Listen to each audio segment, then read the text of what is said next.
हरे कृष्णा। आप सभी भक्तों का हार्दिक स्वागत जो इस भागवतम क्लास में अभी अभी पधारे हैं।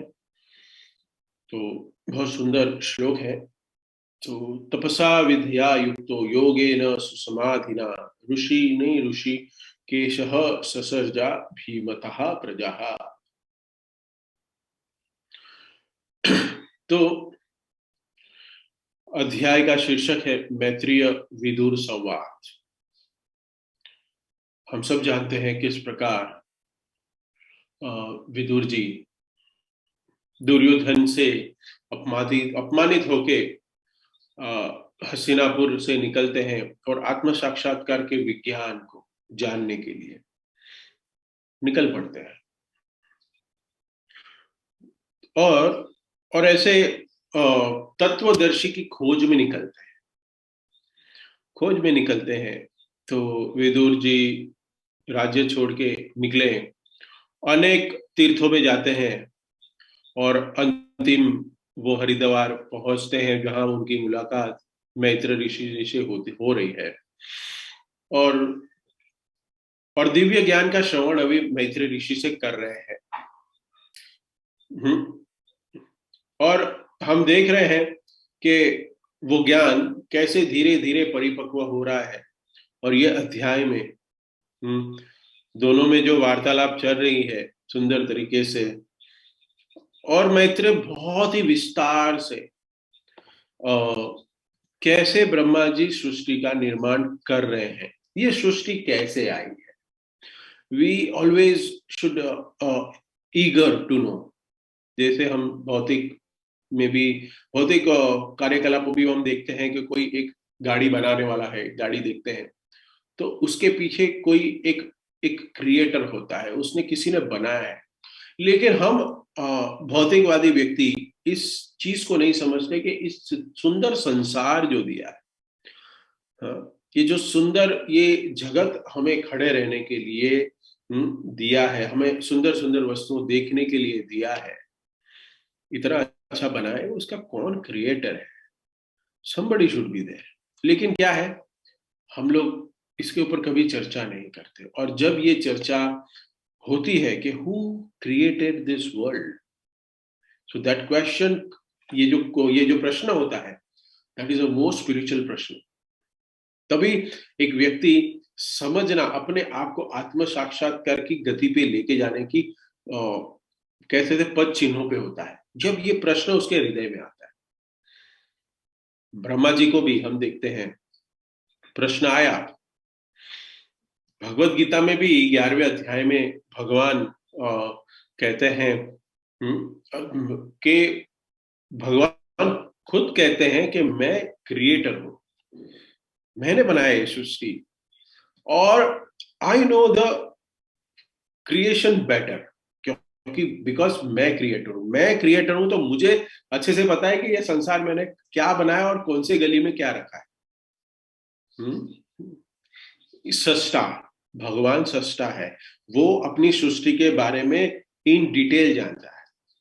सृष्टि को कैसे चलाना है, कैसे मेंटेन करना है, कैसे प्रलय करना है, हर घड़ी क्या करना है। हाँ, ये सब भगवान को पता होता है, बिकॉज ही इज अ सृष्टा, क्रिएटर है वो। एक सुंदर भजन भक्ति विनोद ठाकुर, आपके स्क्रीन पे माता जी अभी लाएंगे। भक्ति विनोद ठाकुर अपने भजन में भी कहते हैं, शरणागति के पूरे सीरीज है भक्ति विनोद ठाकुर की, शरणागति की एक सीरीज है जिसमें 50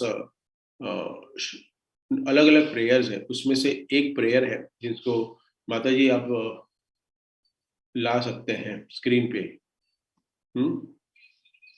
तुम्ही सर्वेश्वर ब्रजेर कुमार, ब्रजेंद्र कुमार, तुम्हारा इच्छा विश्व सृजन संहार। इस संसार में जो ये सृष्टि निर्माण हुई है, जो सृष्टि है, और जो श्रृंगार भी हो रहा है, डिस्ट्रक्शन भी जो होगा, हाँ हाँ, एक्सलेशन एंड इनहेलेशन जो हो रहा है, ये सिर्फ भगवान की इच्छाओं पे होता है। हम कहते हैं ना कि पत्ता भी नहीं हिलता यहाँ पे इच्छा के बिना। जो घटित हो रहा है वो भगवान की इच्छा से हो रहा है। लेकिन ये स्वीकार नहीं कर पाते कि सचमुच भगवान की इच्छा से हो रहा है। हाँ, भगवान की इच्छा से हो रहा है, इसके लिए तो प्रभु जी इतने सारे भक्त लोग आ नहीं रहे। हाँ, भगवान की इच्छा होगी तब हम मंदिर आ जाएंगे। ये परफेक्ट एग्जाम्पल है, करेक्ट। लेकिन वह अभक्त व्यक्ति है जो भक्ति नहीं करना चाहता, वो इस श्लोक का आड़े आके वो भक्ति नहीं करता। हाँ, तर्क करता है ये स्वीकार करना और साक्षात्कार करना, कि ये रियलाइज करना कि सर्व कारण कारण, ईश्वर परम कृष्ण सर्व कारण कारण, ये रियलाइज करना कितना कठिन है। सारे कारणों के कारण भगवान है। एक भी घटना, एक भी इस संसार में एक भी घटना ऐसी नहीं है जो भगवान की इच्छा के बिना हो रहा है। सभी कारणों के कारण। तुम्हारे इच्छाएं विश्व, हाँ, तुम्हारे इच्छाएं विश्व कौरे न संहार। थर्ड थर्ड आप पढ़ सकते हैं, देखिए, ये विश्व के सर्जन और संहार, एनिलेशन आपकी इच्छा से ही होता है। इच्छा मात्र से हो रहा है। तब इच्छा मते ब्रह्मा करे करियो सृजना।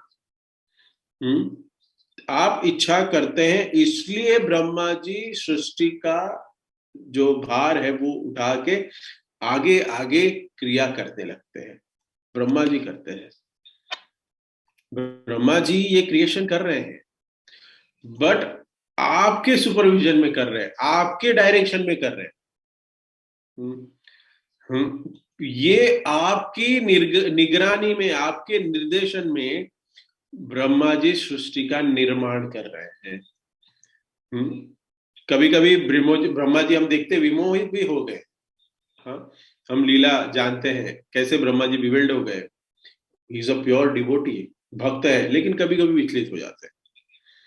ब्रह्मा जी हमारे आदि कवि है। He is a first living being. Brahma ji, Brahma ji जो आए भगवान के कमलनाड़ से प्रकट होते हैं। और सोचिए, पूरी सृष्टि है, पूरी, सिर्फ भारत नहीं, बंबई नहीं, हाँ, ये वर्ल्ड नहीं, पूरा यूनिवर्स, पूरा समुद्र है, समुद्र पानी से भरा हुआ है, ब्रह्मांड है, हाँ, और चारों ओर का सिर्फ जल दिख रहा है। और ऊपर कमल के ऊपर खड़े रह के जीव एक देख रहा है कि मैं क्या कर रहा हूं। आप देखिए, कोई भी दिख नहीं रहा है, कुछ भी पता नहीं कि मेरा इस यहां पे मैं क्या कर रहा हूं। ऐसे ही हमारा भी प्रश्न उठना चाहिए। हाँ, हमारा प्रश्न नहीं उठता है क्योंकि हम देखते हैं कि सारे लोग तो जी रहे हैं। हाँ, अब जब जन्म लेते हैं तभी हम देखते हैं कि हमारे जैसे ही जीव, सारे जीवात्मा हैं, सुबह उठ के ऑफिस जा रहे हैं, हाँ, सारे अपने भौतिक कार्यकलाप में लगे हुए हैं। तो शायद मुझे भी यही कार्य करना है। एक उदाहरण लेते हैं, आप इसको सोचिए, ब्रह्मा जी कैसे वहां पे कमल पे खड़े थे। आप एक काम करिए, हम लोग सोचते हैं ऐसा, सोचिए आप लोग, एक, आपको पता है कि बहुत सारे महीनों तक शिप पे लोग रहते हैं, 4 महीना जाते हैं शिप पे, वो शिप पे ही रहते हैं। अगर आप लोग को याद है, we can exit from the screen, तो अगर याद है कि बहुत सारे लोग काम करने के लिए शिप पे जाते हैं, 4 4 5 5 महीना। तो वहां पे अगर हम देखें कि एक बालक का जन्म हो उस शिप में, क्योंकि डॉक्टर भी होते हैं, पूरे पूरा परिवार के साथ भी जाते हैं, इंजीनियर लोग, हमारे भक्त भी है, महाराज जी के बहुत बहुत सीनियर डिसाइपल जिनका दीक्षा मेरे साथ ही हुआ था, ही इज अ मरीन इंजीनियर। वो 6 महीना शिप पे रहते हैं और 6 महीना घर पे आते हैं, and he is a very big post, वो मर्चेंट नेवी के डायरेक्टर है। तो वो परिवार के साथ ट्रैवल करते हैं, उनको अलाउड था, लेकिन अभी परिवार भक्ति में लग गया है, तो पत्नी कहती है कि आप जाओ, हम यहाँ पे रहेंगे। नहीं तो पहले परिवार के साथ ट्रैवल करते थे। हाँ, तो खारगर में अच्छी सेवा कर रहे हैं, प्रभुपाद क्वार्टर्स की निगरानी करते हैं, माता जी और उनके बेटे, उनकी बेटी, सब लोग। तो वो बता, वो अगर हम सोचे कि वहां पे शिप में कोई एक बच्चे का जन्म हो जाए और उसको धरती ना दिखे, हाँ, धरती ना दिखे, और वो 2 3 साल तक बड़ा हो जाए, और वो कि फिर क्या सोचेगा कि यही जीवन है, पानी है, कोई धरती जैसी वस्तु ही नहीं है। वैसे ब्रह्मा जी भी सोच रहे हैं कि ये क्या हो रहा है, ये क्या हो गया, मैं यहाँ पे क्यों खड़ा हूं। कुछ भी पता नहीं है ब्रह्मा जी को, हाँ खड़े हैं, कुछ समझ नहीं आ रहा है ब्रह्मा जी को। तो ब्रह्मा जी बिविल्डर्ड हो गए कि मैं यहाँ क्या कर रहा हूं। लेकिन Brahma ji took shelter of the lord. Brahma ji भगवान का कहते हैं ना कि भगवान का स्मरण किए। लेकिन उसके पहले हम देखते हैं, सुन चुके हैं इसी फर्स्ट चैप्टर थर्ड कैंटो के फर्स्ट भाग में कि खुद ऊपर नीचे कर रहे थे कमल की दंडी में, हाँ प्रयास कर रहे हैं। तो ऐसा ही हमारा भी हम भी जीव ऐसे ही हैं।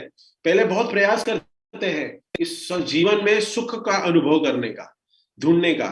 फिर कोई एक व्यक्ति होता है, फिर वो सोचता है कि मैंने बहुत ऊपर नीचे कर लिया, कुछ कुछ रखा नहीं इस संसार में। फिर वो भगवान की शरण में आता है, फिर प्रभुपाद की शरण में आता है, फिर कोई भक्त की शरण में आता है। प्रोसेस है, we have to relate it. भगवान भगवान को उन्होंने स्मरण किया, लेकिन उसके पहले प्रयास भी तो किया। हाँ? प्रयास किया अपने आप से, लेकिन finally he failed it and then he surrendered. हाँ, तो ये भी एक उदाहरण है कि वी शुड नॉट ट्राई। कभी ब्रह्मा जी भी फेल्ड हो गए थे। फिर प्रमल डंडी के अंदर प्रवेश करके भी खोजे, मैं कहाँ हूं, क्या हूं, मेरा कारण क्या है, यहाँ पे कैसे आया, कुछ भी जवाब नहीं मिला है। हाँ, ऐसे ही हमें इस संसार में भी कोई जवाब नहीं मिलता है। All the answers are wrong only. लेकिन हम समझ बैठे हैं कि ये आंसर जो मुझे मिल रहा है मेरे प्रश्न का, वो मेरे लिए पत्थर की लकीर है। नहीं, it's a temporary solution we get, temporary. एक भक्त मुझे गए वीक में मिले मंदिर में, और मुझे कहा कि थोड़ी लाइफ सेटल हो जाए, अभी तो मेरा करियर शुरू हुआ है, मेरा करियर शुरू हुआ है। तो मैं बोला अभी अच्छा जॉब मिल गया, बहुत अच्छा है, ठीक है। तो करियर शुरू हुआ इसका मतलब क्या है, क्योंकि ये तो बताया गया है ना यूट्यूब पे, करियर बनाओ, ये बनाओ, वो बनाओ।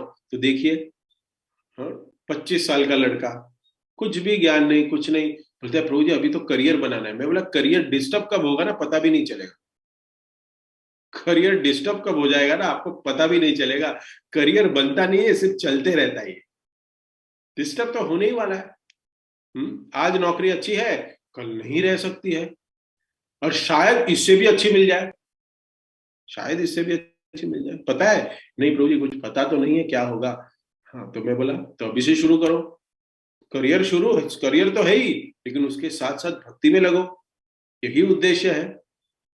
हमें ये जानना चाहिए, ब्रह्मा जी भी सोच रहे हैं, और ब्रह्मा जी को बाद में संकेत मिलता है, हाँ, हृदय में, टप टप टप। हाँ, जैसे पानी गिरता है, बूंद बूंद गिरती है। हाँ, आप लोगों को याद है, उसको थोड़ा सा बंद करिए और टप टप गिरने दीजिए, पूरा ऐसा फ्लो में मत गिरने दीजिए। तो हाँ, तो ये भगवान इशारा कर रहे हैं, क्या करो, तपस्या करो, तपस्या। तेने ब्रह्म हृदय आदि कवये। हाँ, ब्रह्मा जी को हृदय में ज्ञान भगवान देते हैं। तो सबसे पहला ट्रांसेंडेंटल नॉलेज, सबसे पहला आध्यात्मिक ज्ञान भगवान ब्रह्मा जी के हृदय में दे रहे हैं। भगवान देते हैं। और ये ब्रह्मा जी कैसे दिव्य ज्ञान को प्राप्त कर रहे हैं, कैसे, यहाँ पे भी इस श्लोक में आ रहा है, प्राणी ब्रह्मा के अपने आप को कठोर तप पूजा, कठोर तप, तप में लगाया, कठोर तप में। तो मनुष्य जीवन तपस्या के लिए। अरे प्रभु जी क्या बता रहे, तपस्या के लिए। यस, व्हाट इज तपस्या, क्यों तपस्या करनी है, हाँ, व्हाट इज ऑस्टेरिटी। ऑस्टेरिटी का डेफिनेशन सुन लीजिए आज। ऑस्टेरिटी मतलब जीवन का कुछ उच्च लक्षण प्राप्त करने के लिए, उच्च लक्षण को प्राप्त करने के लिए, for higher purpose, for higher purpose, to achieving higher purpose. अगर हम कुछ उच्च लक्षण प्राप्त करने के लिए कुछ कठिनाइयों को उठाना, कुछ कठिनाइयों को पालना, इसको तपस्या कहते हैं। सबसे बड़ी तपस्या क्या है? सुबह उठ के ब्रह्म मुहूर्त में उठना सबसे बड़ी तपस्या। कितने आराम से सोए हैं हम लोग, और उसमें उठना, हाँ, कितना कठिन है। और उससे कठिन क्या है मालूम है?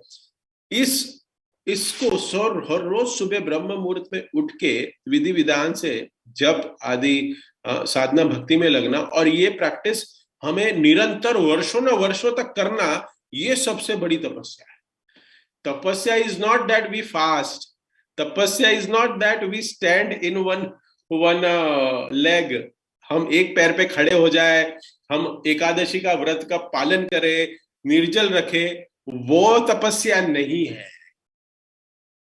तपस्या है कि हर रोज सुबह उठ के ब्रह्म मुहूर्त में जो प्रभुपाद ने हमें इंस्ट्रक्शन दिए, उस इंस्ट्रक्शन के अंतर्गत साधना भक्ति, वैदिक भक्ति की प्रैक्टिस निरंतर वर्षों तक करते रहे, ये तपस्या है। और धीरे धीरे हम समझेंगे कि ये मेरे हित के लिए, कल्याण के लिए, हाँ, ये आत्म साक्षात्कार मार्ग में ये बहुत इंपॉर्टेंट है, ये तपस्या करना। चातुर्मास है, हम ये छोड़ रहे हैं, वो छोड़ रहे हैं, सब कुछ कर रहे हैं। हाँ, कोई कोई चातुर्मास में एक बार खा रहा है, कोई कह रहा है कि मैंने ये पसंदीदा चीज छोड़ दी, मैं धाम जाऊंगा, ये करूंगा। प्रभुपाद कहते हैं that is a secondary tapasya, first tapasya is to wake up early morning and do your sadhana. हम ऐसी तपस्या करने के लिए हमें नहीं कहा प्रभुपाद ने कि बर्फीली जगह पे जाओ, हिमालय में जाओ, फिर वहां आग लगा के नागा बाबा की जैसे तपस्या करो, ये सब नहीं कहा हमें, कोई आवश्यकता नहीं है। साधारण तपस्या प्रभुपाद ने की जो मनुष्य कर सकता है, हाँ, मनुष्य कर सकता है। तो तपस्या करने के पीछे मोटिव क्या है, पर्पस क्या है, और क्या मिलता है, वो भी जानना चाहिए। सो ब्रह्मा जी के हृदय में भगवान हृदय में दिव्य ज्ञान दिया। भगवान ब्रह्मा जी के हृदय में दिव्य ज्ञान प्रदान करते हैं, और जिसके कारण ब्रह्मा जी सृष्टि की संरचना कर रहे हैं, ये हो रही है। और ये हम देखते हैं, पिछले श्लोकों में देखा कि ब्रह्मा जी इसको कोई क्रेडिट अपने सिर पे नहीं ले रहे, ये सब कुछ भगवान को दे रहे हैं। ब्रह्मा जी ये समझ रहे हैं कि I am just a instrument, सब कुछ क्रेडिट भगवान को दे रहे हैं। ये भगवान की ही कृपा से ये इतना अच्छा क्रेडिट नहीं ले रहे कि इतना अच्छा मैंने बनाया, ये संसार मैंने बनाया, नो, ये भगवान आपकी इच्छा से मैं ये कर पाया। ये श्लोक में आप लोग ने, सब लोग ने पढ़ा है कि कैसे सारे श्लोकों में वर्णन हुआ है, कैसे संरचना की। तो 10 तत्व है, सर्ग विसर्ग, इसमें ये विसर्ग का आ रहा है, सेकेंडरी क्रिएशन हो रहा है। तो इस प्रकार ब्रह्मा जी सृष्टि की संरचना कर रहे हैं, निर्माण कर रहे हैं। इसी क्रम में कई प्रकार की वस्तुओं को निर्माण किया, बहुत सारी, लेकिन अभी ब्रह्मा जी संतुष्ट हो गए, he is satisfied, project successfully done हो गया, अकम्प्लिश। जब व्यास पूजा का शाम को 8 बजे ना, आई was so happy, Guru Maharaj की व्यास पूजा के शाम को 8 बज गए and everything went smooth, so I was so happy कि सब कुछ सही हो गया, क्योंकि सेवा था, भार था, हाँ, हाँ, महाराज की आज्ञा से मौका मिला सेवा करने का। So I was so much intense, pray कर रहा था सब कुछ सही हो जाए, हाँ, सबको प्रसाद सही समय पे मिले, हाँ, सबको ऑफरिंग सही समय पे मिले बोलने के लिए। नहीं तो सबसे बड़ा प्रॉब्लम हो जाता है, मुझे बुलाया, उसको बुलाया, इनको मुझे चांस नहीं दिया। तो सब कुछ स्मूथ जाना चाहिए फेस्टिवल को। तो ऐसे ऐसा भार था, वो शाम को ठीक हो गया। वैसे ही ब्रह्मा जी ने भी सब कुछ बना लिया है, हाँ, सब कुछ, सब निर्माण कर लिया है सृष्टि की, और वो सारा क्रेडिट भगवान को दे रहे हैं। और भी ये हायर पर्पस के लिए कुछ निर्माण अभी करने की कोशिश कर रहे हैं। बना तो लिया है सब कुछ, अभी हम देख रहे हैं मनु का भी 14 मनुओं का भी सर्जन हो गया। 50वें श्लोक में हम देखते हैं। मन से मनु का निर्माण किया, मन से मनु को बनाया। मनु हम आपने पढ़ा होगा, कितने मनु हैं? 14 मनु, 14 मनु है। मनु को निर्माण किए और किससे प्रकट हुए? मन से, माइंड से। ये सिर्फ भक्त ही समझ सकता है। क्या प्रभु जी फेंक रहे हो? कोई भौतिकवादी सुने तो बोले मन से प्रकट हुए, मन से कुछ प्रकट हो सकता है? ये साधारण लोग नहीं समझ सकते। हमको तो इतना ही पता है कि दो व्यक्ति का जब मिलन होता है वो गर्भ से प्रकट होते हैं, हमको तो इतना ही पता है। जैसे हम पढ़े होंगे, शास्त्र में आता है उत्पन्न होने की 5 प्रक्रिया है। 5, वो 5 प्रक्रिया में कोई दृष्टि से उत्पन्न होता है, दृष्टि, पसीने से भी उत्पन्न होता है, फिर अंडे से, अंड बीज से प्रकट होता है, और फिर गर्भ से प्रकट होता है। ऐसे 5 प्रोसेस है जिसमें जैसे प्रकट होने की ये 5 प्रोसेस है। तो तपस्या विधिया युक्तेन योगेन सुसमाधिना। तो क्या क्या कार्य कह रहे थे यहाँ पे? तपसा, फॉलोइंग ऑस्टोरिटीज, विद्या, नॉलेज। लेकिन यहाँ पे पूजा का आया है, पूजा कर रहे थे। यहाँ पे शब्द का अर्थ नॉलेज होता है, लेकिन यहाँ पे प्रभुपाद लिख रहे पूजा कर रहे थे। वर्शिपिंग भी सो इम्पोर्टेंट। यहाँ पे बता रहे हैं कि यहाँ पे पूजा कर रहे थे, तप और पूजा कर रहे थे। 2 प्रकार की उपासना है,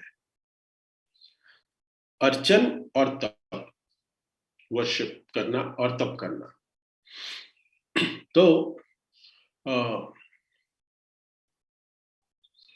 तपसा विद्या युक्तो योगेन सुसमाधिना। तो यहाँ पे ब्रह्मा ने अपने आप को कठोर तप, पूजा, मानसिक एकाग्रता, योग मीन्स यहाँ पे क्या है? योग, कॉन्सेंट्रेशन ऑफ माइंड, मन की एकाग्रता को ही योग कहते हैं। मन की एकाग्रता। देखिए, इस संसार में सबसे कष्टदायी वस्तु क्या है? चैट पे लिख के भेजिए, जो चैट पे लिख सकते हैं। सबसे तकलीफ देने वाली वस्तु क्या है? सबसे तकलीफ देने वाली वस्तु वो मन है। प्रभुपाद एक तात्पर्य में लिखते हैं कि मन में कितने प्रकार के संस्कार हैं। हमारे मन में बहुत सारे संस्कार हैं। हाँ, वो संस्कार कुसंस्कार भी हो सकते हैं, लेकिन इसको चलिए हम समझते हैं संस्कार के मतलब से। कई प्रकार के, कई जन्मों पे ये संस्कार पड़े हुए हैं हमारे मन में। तो जब हम भक्ति की प्रक्रिया में जब लगते हैं ना, हम लोग श्रवण कीर्तन की प्रक्रिया में लगते हैं, तब ये संस्कार धीरे धीरे तुच्छ होते रहते हैं, और जो बुरे संस्कार होते हैं वो नष्ट होते हैं और अच्छे संस्कार बनने लगते हैं हमारे मन में।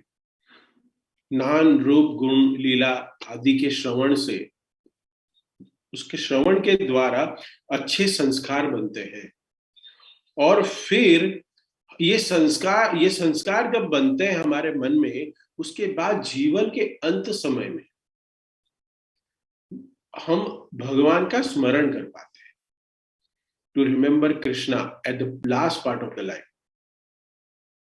ये प्रोसेस है। मन जो है ना, ये मन को शत्रु बनाना या मित्र बनाना, ये इसका प्रशिक्षण हमें मिलता है। मन अगर भगवान के विषय में लगा है तो ये शुद्ध मन है, स्वच्छ मन है।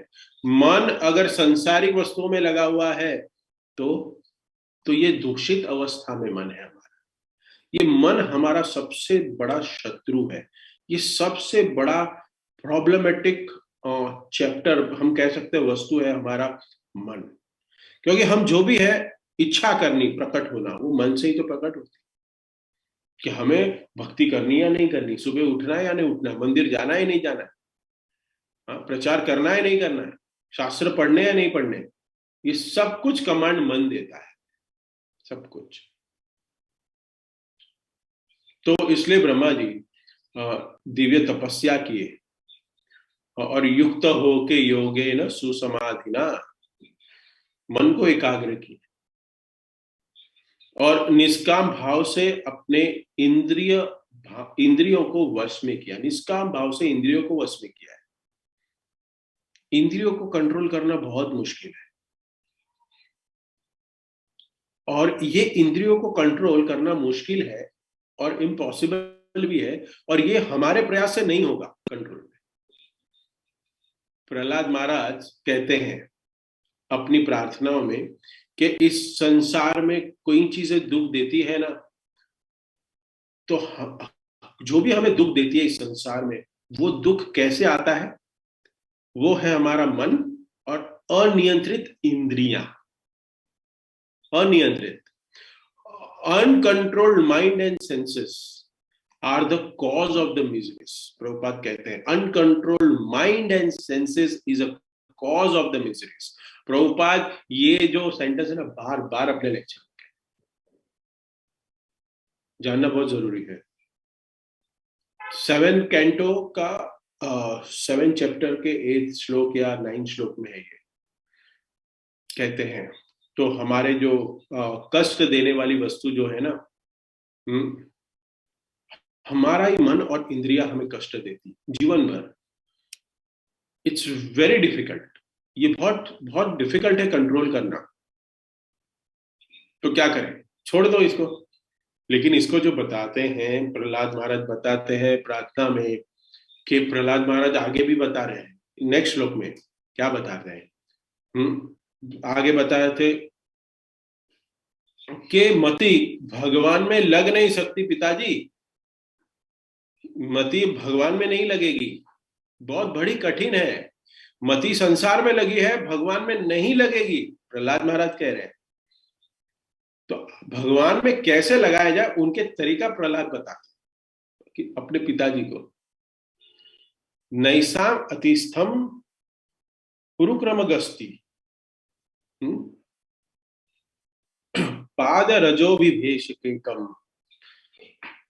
जब तक महान भक्तों की चरण धूली हम धारण नहीं करते, हम सिर पे अगर चरण धूली हम नहीं रखेंगे, अगर चरण धूली नहीं गिरेगी, तब तक भगवान में मति नहीं लगेगी, मति संसार में ही लगी रहे। नैता वशिष्ठम उरु क्रमांग्रे। तो अभी एक काम करेंगे, हम लोग सब लोग जाएंगे गुरु महाराज के पास और उनकी जो पादुका है उसके नीचे से मट्टी निकालेंगे और अपने सर पे लगा देंगे। करेक्ट, यही है। प्रभुपाद तात्पर्य में लिखते हैं कि चरण रज को सर पे धारण करना मतलब उनके इंस्ट्रक्शन को फॉलो करना। इंस्ट्रक्शन मुझे अभी बहुत सुंदर याद है वो इंसिडेंट, एंड मुझे लगता है कि ये जो पिक्चर है ना मैं जो बताने वाला हूं वो मैं कभी नहीं भूल सकता। गुरु महाराज की मिनी व्यास पूजा बॉम्बे में हो रही थी और हम सब भक्त लोग अपनी इच्छा के अनुसार भगवान महाराज की व्यास पूजा करेंगे और चरण अभिषेक भी करेंगे सब लोग। तो as I know Maharaj personally he don't like it कि कोई उनके चरण को हाथ लगाए और अभिषेक करे, वो भी व्यास पूजा के दिन तो करना है, इसके लिए वो करने देते हैं। आप लोग ने भी दिल्ली लाइव में देखा होगा। हाँ, लेकिन ही डोंट लाइक इट। वहां पे महाराज से जबरदस्ती की गई कि आप हमें चरण अभिषेक करने देंगे, ये हमारा हक है। डिसाइपल कह रहे हैं ये हमारा हक है, because we didn't get chance. और महाराज जी के रूम में सब लोग सीनियर भक्त लोग चरण अभिषेक कर रहे हैं, दूसरे कीर्तन कर रहे हैं, और as a personal servant I am there inside. Everybody left and he was not at all happy and everybody left and और जब उनका चरण अभिषेक होने के बाद उनके चरणों को हमने टॉवल से पोंछ दिया, एंड महाराज उठे and he told me that Listen properly this sentence. Aniruddha, the mercy doesn't flow like this. He just told me one sentence. Aniruddha, the mercy doesn't flow like this. And he went inside the washroom to wash the feet. क्योंकि वो अभिषेक से वो दूध और पानी से सब किया था, तो he went to wash the feet. Mercy doesn't flow like this. गुरु ने कहा है चरण रज. हम लोग कहते हैं ना, मैंने बहुत बार देखा है, महाराज जी के चप्पल होते हैं, वहां भक्त लोग मिलने आते हैं, फिर क्या करते, चुपके से वो चरण को है ना ऐसे सर पे मारते. किया ऐसा कभी आप लोग ने? हाथ ऊपर करिए. किया? नहीं किया? अरे बहुत अच्छे भक्त लोग हैं आप लोग. बहुत अच्छे हैं, प्रोसेस में लगे हुए. तो मैं पूछता हूँ ये क्या किया? नहीं, चरण रज ली. अरे चरण रज ली ठीक है. यहाँ पे प्रहलाद महाराज भी कहते हैं, अपने पिताजी को कहते हैं कि ये इंद्रियों को कंट्रोल करना मुश्किल है, ये होने वाला नहीं है. ये आचार्य जो भगवत भक्ति में आगे बढ़ चुके हैं, वैसे भक्तों का संग और उसके चरण की रज सर पे डालेंगे, तब हमारे इंद्रियां कंट्रोल में आएगी. लेकिन प्रभुपाद यहाँ लिखते हैं कि इसका तात्पर्य में, ये श्लोक के तात्पर्य में लिखते हैं प्रभुपाद कि ये इसका मतलब उनके इंस्ट्रक्शन को फॉलो करना है. इंस्ट्रक्शन को फॉलो करना. श्री प्रभुपाद ने हमें क्या दिया? 4 नियम दिए, 16 माला जप दिया, ग्रंथ दिए, प्रचार के लिए अपॉर्चुनिटी दी, मंदिर दिया, सेवा दी. ये सबको अगर हम फॉलो करेंगे ना, तो ये चरण रज तो हमारे सर पे ही मिलेगी. इसको कहते हैं चरण रज को सर पे धारण करना.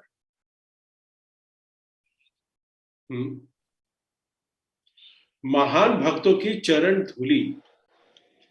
धूली से जब मन धुलेगा, तो ये चरण धूली से मन जब धुलेगा, मतलब चरण धूली मतलब उनके वाक्य, उनके इंस्ट्रक्शन, तब मति हमारी भगवान में लगने लगे, तब लगेगी. This is symptoms. ये नहीं तो वरना बहुत मुश्किल है, बहुत मुश्किल है. अर्जुन भगवान ने 6ठे अध्याय में गीता के भगवत गीता में कहा, अर्जुन भी कह रहा है, हे प्रभु मन को लगाना बड़ा कठिन है. हवा को रोकने से भी मन को रोकना बहुत मुश्किल है. बोला ना उनने, अर्जुन ने भी कहा ना. फिर भगवान क्या कहते हैं? तीव्रेन भक्ति योगेन, अभ्यास, भक्ति करके और अभ्यास करके. और क्या करोगे? Practice and detachment. तो ब्रह्मा जी एकाग्र होके, मन को एकाग्र तल्लीन करके, निष्काम भाव से अपनी इंद्रियों को वश में करते हैं, सेंस कंट्रोल कर रहे हैं. सबसे कठिन कार्य है, लेकिन कर रहे हैं. इंद्रिय मान नहीं रहे. हम अनंत समय से इंद्रिया अनियंत्रित है, और हम अपने बलबूते भी इंद्रियों को नहीं रोक पा. भगवत गीता में 5वें अध्याय में भी भगवान कह रहे हैं, 5.8 और 9 निकाल सकते हैं आप लोग भगवत गीता में. नैव किंचित करो इति मन्यते. नैव किंचित, मन को तो मैं भी नियंत्रित नहीं कर सकता, कह रहे हैं. युक्तम अन्यते तत्ववी, युक्त तत्वविद नैव कर्म. मैं कुछ नहीं कर रहा हूं. ये मन जो है भगवान के द्वारा नियंत्रित हो रहा है. और मैं नियंत्रित कैसे करूंगा इसको? मैं भगवान की सेवा में इंद्रियों को लगाऊंगा. बहुत 2 सुंदर श्लोक है, आप लोग पढ़ सकते हैं इसको. आप लोग इसको पढ़ के समझ सकते हैं कि इंद्रियों को कंट्रोल करना मुश्किल है, लेकिन इंद्रियों को भगवान की सेवा में लगाने से ही कंट्रोल में आ सकते हैं.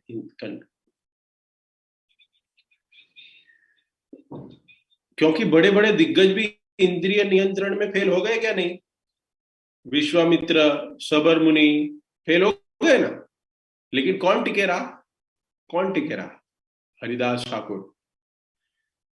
ठाकुर टिके रहे.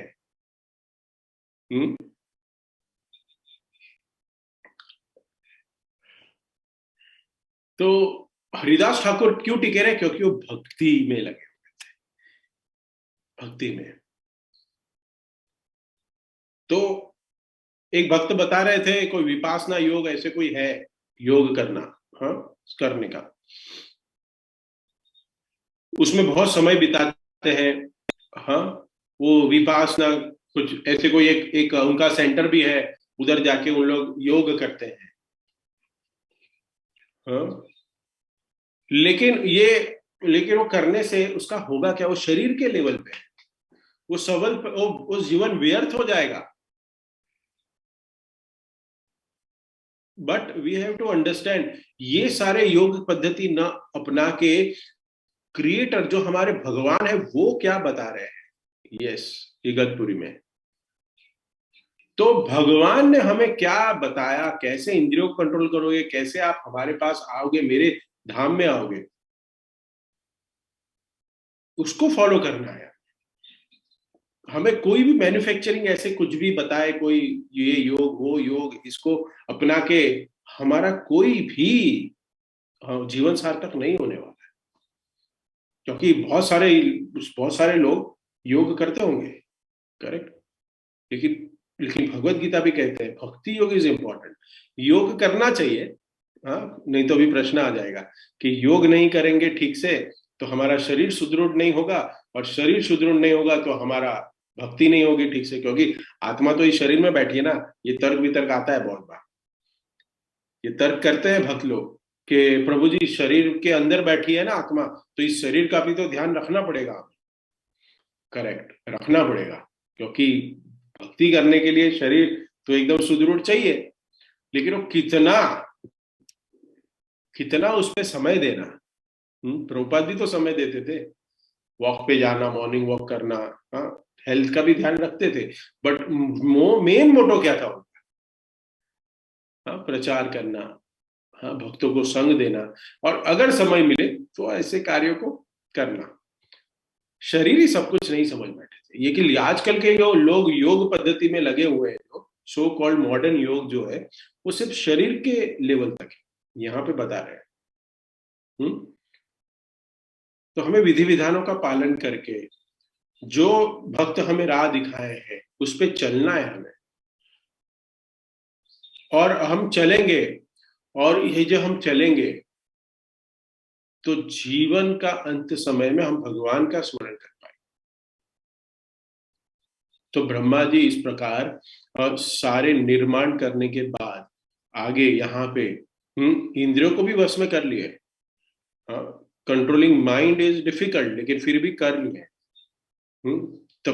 तपसा ब्रह्मचर्य ना, इंद्रियों को इंद्रियों को कंट्रोल करना और मन को दमन करना, ये सबसे इंपॉर्टेंट है हमारे भक्ति में आगे बढ़ने के लिए। तपस्या बहुत अलग अलग प्रकार की, एक अलग विषय है। सबसे बड़ी तपस्या जैसे मैंने पहले भी कहा, तपस्या क्या है? सुबह उठना, हाँ, चार नियमों का पालन करना, और ये निरंतर करते रहना।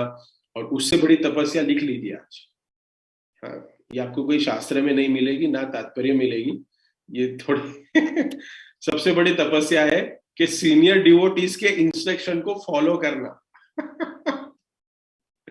ये सबसे बड़ी तपस्या है, क्योंकि सबको लगता है कि मैं सीनियर हूं, सबको ऐसे लगता है। ये कठिनता है, कठिन है, सबको लगता है कि मैं जो कर रहा हूं ना, मेरे भक्ति करने की जो स्टाइल है ना, वो सही है, सबको ऐसे लगता है। प्रभु जी प्रैक्टिकल नहीं है, प्रभु जी ये हमें नहीं ठीक लग रहा।